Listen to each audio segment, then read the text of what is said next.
Benvenuto! Welcome to Cherry Hill Home Cooking. My name is Mark. Today, we're going to make chicken...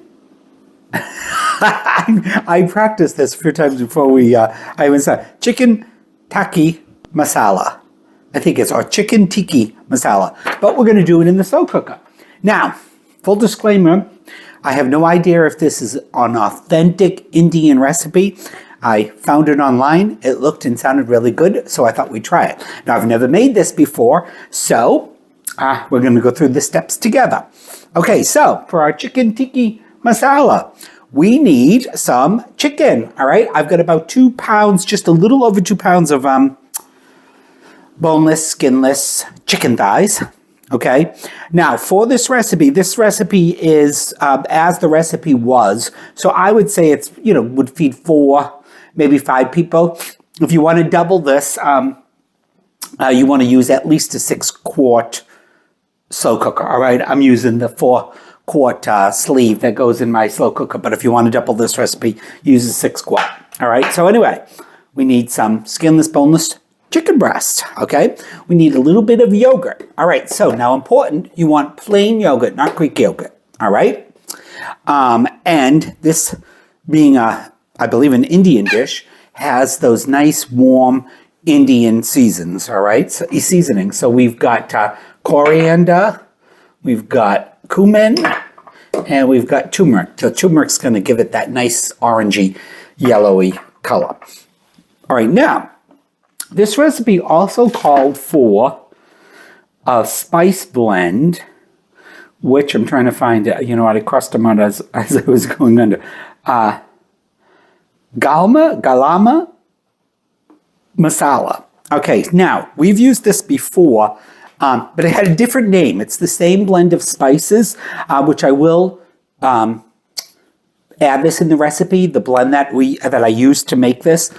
If you can, it says that you can buy it in the supermarket in the spice section, all blended. I couldn't find it, so I blended my own. All right, so we need those nice Indian spices. Of course, we're gonna need a little bit of salt. Now, I've got some coconut milk here. So the recipe calls for coconut milk or heavy cream. I picked up the coconut milk, and I'm going to use a little bit of heavy cream just to give it a little bit more richness. And we need, and this is one of the reasons I go over the recipes, because we need some diced tomatoes, drained. Now, the recipe calls for 15 ounces. I haven't been able to find a 15-ounce can of anything like this in a long time, so I think that's, just corporate shrinkage. It's 14.5, but that'll be fine. We're going to need a little bit of tomato paste. All right, and of course, we're going to need some garlic, which I'm going to chop up in the little chopper, and we need some ginger, all right? So, you can peel ginger with a spoon. I like to do it with the peeler. It's easy. We're not going to use a lot of this, but we'll peel off, a little section.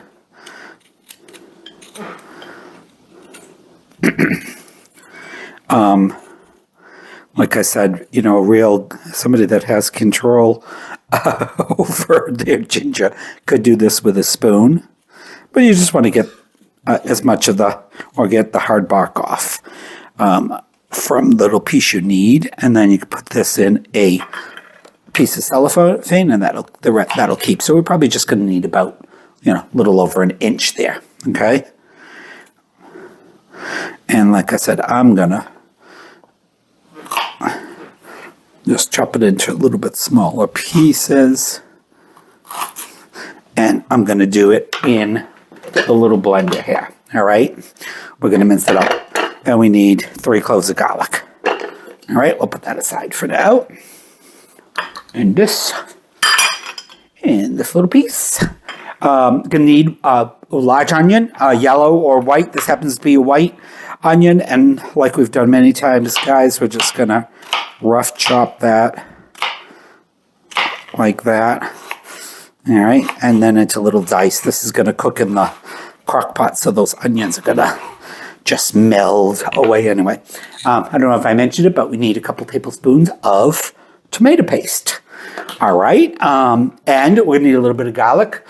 This is one of those rare recipes in a crock pot that you don't have to brown the meat. I think we got at least all the ingredients. Of course, this will all be in the description. I'm going to use a little bit of cornstarch, probably at the end.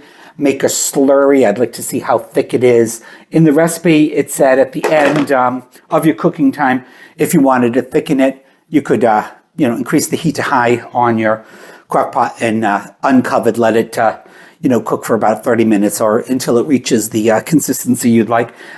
I don't want to wait, so I'm going to we'll see how it goes, and we'll use some cornstarch. We're going to do rice after, right? We'll incorporate it in the video only because I asked in a past video, I mentioned that, it took me a long time to kind of master making rice. I wouldn't say adequately making rice. And we asked if anyone would want to see how I make it. It's simply following the directions, but we'll do it for you, all right? And then we got some nice naan bread to have with it. All right, so we're going to cut at this moment. I'm going to clear up some of this stuff and we'll come back and put everything together. See you in a bit. Okay, now that we've cleaned up some of that, we're just going to take our chicken. I got my yogurt in the crock pot. I don't have it on the heat source on yet or turned on. And we just want to throw our chicken in there. I have washed it and patted it dry as much as possible. I've got my frying pan heating up a little bit.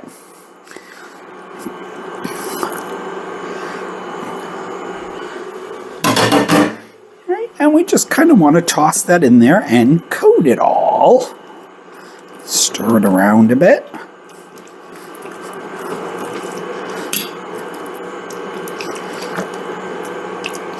Again, this is this is plain yogurt, not Greek.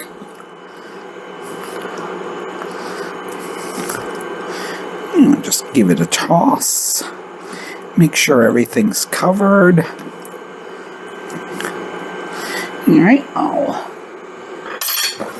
wipe the edge off a bit. All right, and we can just put that aside while we get together the rest of our quick ingredients here. Okay, so I've got my pan is heated up. I've got some vegetable oil.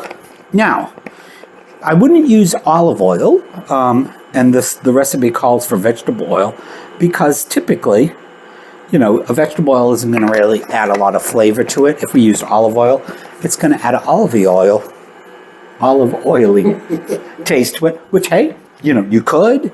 It's you're going to be eating it, so you can do it however you want. So I don't know if it's hard to tell, but you want to add. My pan is warmed up. I've got my oil in there, and it says when it comes to a shimmer. I don't know if you can see it. It is shimmering there. Pretty good. That's hard to tell, but anyway. Oops, forgot our salt, guys.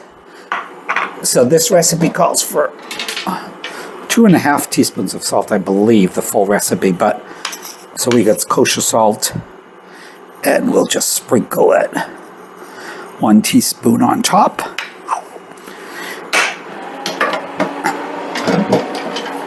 All right, so the reason we got our oil going is we're going to saute. There you go. You heard that little fry right off the bat. So we're going to saute. I knew I had a spoon. I was prepared. This is a non-stick pan, but you want to use enough oil to coat the bottom of the pan, which is probably going to take 2 tablespoons or so. And we just want to saute these till they just start to soften. Get maybe a little bit of color on them, which is probably going to take 3, 4. And we can increase the heat a bit.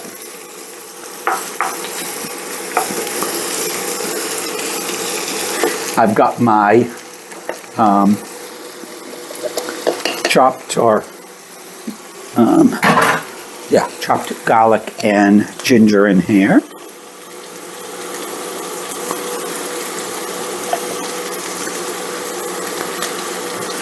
That looks like a lot, which I guess it is, but... it's already starting to smell delicious. Now, interestingly enough, this recipe doesn't call for any pepper.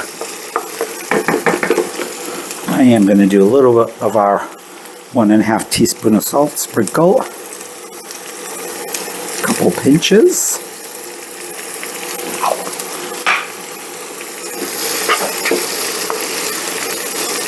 All right, so Wade doesn't have to stand there just watching me saute onions. We'll be back in about 3 minutes.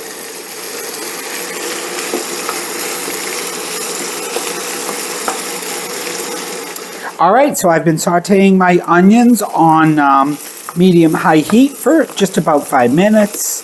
You can see you're getting a little bit of brown spots on the edges. They're soft.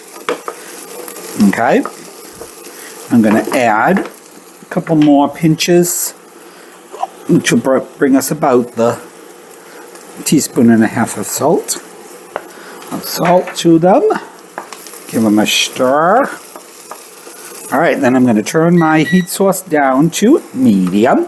We got our minced our garlic and ginger. Thank you. And you just want to give that a quick saute until it becomes fragrant, which is going to probably take 30 seconds to a minute.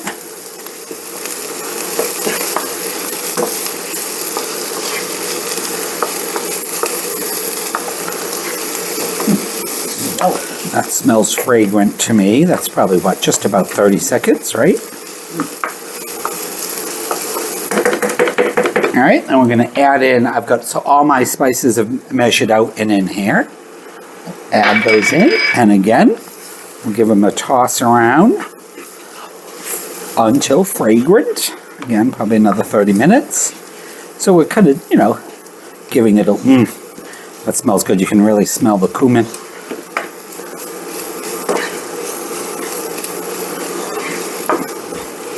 Ooh, that smells delicious to me.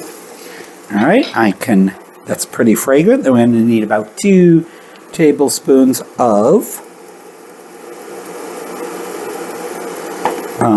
tomato paste. And we want to start to get that just a little toasted. And again, that's probably going to take about 30 seconds to a minute. Now, if you wanted to add a little bit of smoky flavor to this, you could add in a little smoked paprika.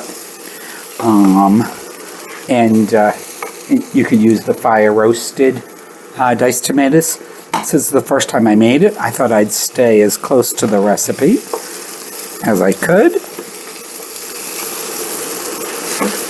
Does that smell fragrant to you? It smells so good. It does. We've just kind of gotten into the curry aspect of cooking, recently, within the last couple of years. Never used to cook with those spices a lot, but so we added our diced tomatoes in, and give that a good toss. Get everything, a little bit of liquid in there. We'll get everything moving together.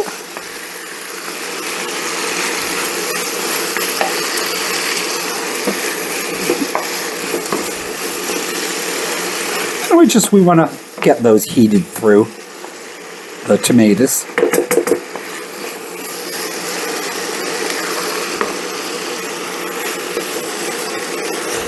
I don't usually use, I always keep, a tube of this in the refrigerator, just because it's really convenient when you're cooking, so especially if you don't need a whole 6-ounce can of tomato paste.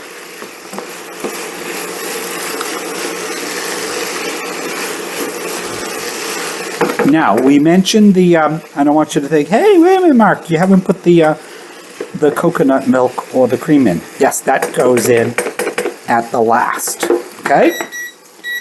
Shut that off, and we're just gonna distribute this over the top of our chicken. Of course, as you're sauteing this, you want to make sure you get And you get those nice crusty bits up from the bottom of the pan as well.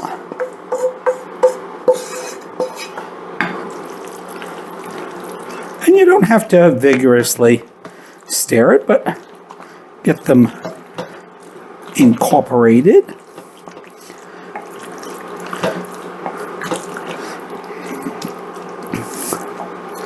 All right, that looks almost good enough to eat if the chicken wasn't raw.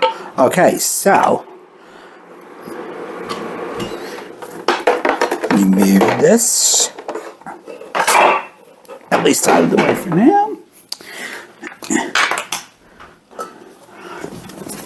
Now, this should cook on high for 4 hours or low.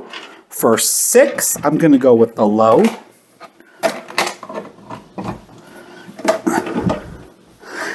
And so we're going to go on low. And I forgot how to do the timer. How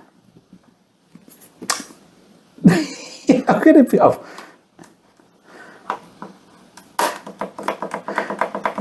So I'm going to set it for about 6.5 hours, but I'm sure it's going to be done at 6. Okay, you got to make sure you cover it.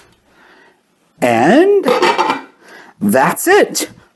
I think, oh no, that's not it. We're going to add our coconut and our coconut milk and our little bit of cream once it's done and decide whether we want to thicken it up or not. So we will see you guys in about 6 hours. Okay, we're going to make some white rice. I mentioned a little while ago that it took me a long time to get comfortable with making rice. I don't know why, there's nothing to it, but I either always seemed to burn it or it wasn't cooked enough. Really, the only secret is following the package directions. I got some Carolina jasmine rice here, all right? This is kind of a sticky rice, so this is one of these rices that you don't necessarily have to wash off. Sometimes with white rice, if you don't want a sticky rice or any kind of rice you're making, you might want to rinse it several times until the water runs clear. But we want a little bit of stickiness to our rice, all right? So on the back of the instructions, it says for 4 servings, it says 1 cup of rice to 1.5 cups of water. Now, that might be something different too, that especially people that don't make rice all the time, is usually it was a cup of rice to a cup of water. But this package direction says a cup of rice to 1.5 cups of water. Okay, and the other thing is you want to make sure your water's boiling. That was boiling, but I took it off the heat for a second. And salt is optional, but I like to give it a good pinch, just to give it a little bit of flavor.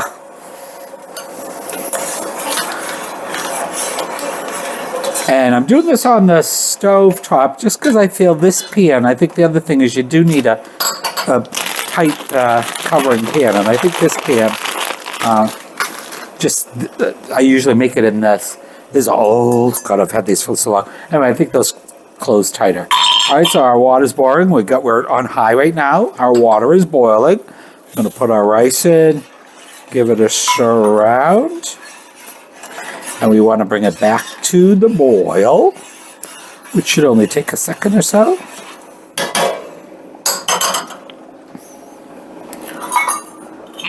I'm going to let it come to a good rolling boil.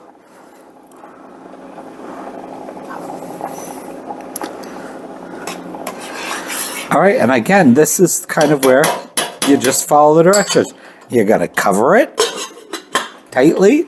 You got to immediately reduce your heat to low, and that's it. The only thing you got to resist is, oh, excuse me, I burped. The only thing we have to resist is going back and checking it every 5-10 minutes. It's on low. It's going to come down from the high heat to the low, and I'm going to check in about 20 minutes, and it's just going to be really close to being done. I'm not going to check it and stir it around. All right. We'll come back in about 20 minutes and we'll take a look and see if it's done. It's going to take anywhere between 20-30 minutes. And then you just want to kind of move it off to the side someplace and let it rest for about 5 minutes before you serve it. So see you in about 20 minutes. All right, guys, it's been about 21-22 minutes. Let's take a look. Our rice is done. There you go. All of our water is absorbed. It's nice and fluffy.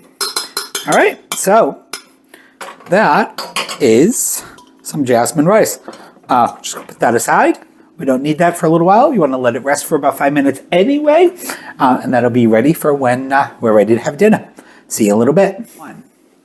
Okay, it's been just about 6 hours.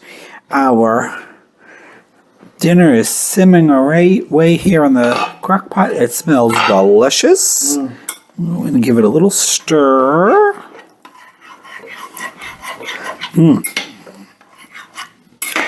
we're going to add some coconut milk. About 2/3 of a cup.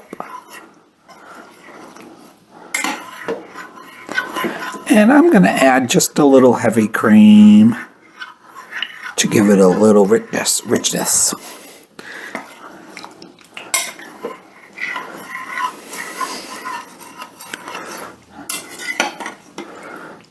That looks and smells delicious. Okay, I'm gonna just thicken up our gravy a tad bit. We got a 1/4 cup of cornstarch, 1/4 cup of water. Make a slurry. And we just want to stir it all together until there's no lumps.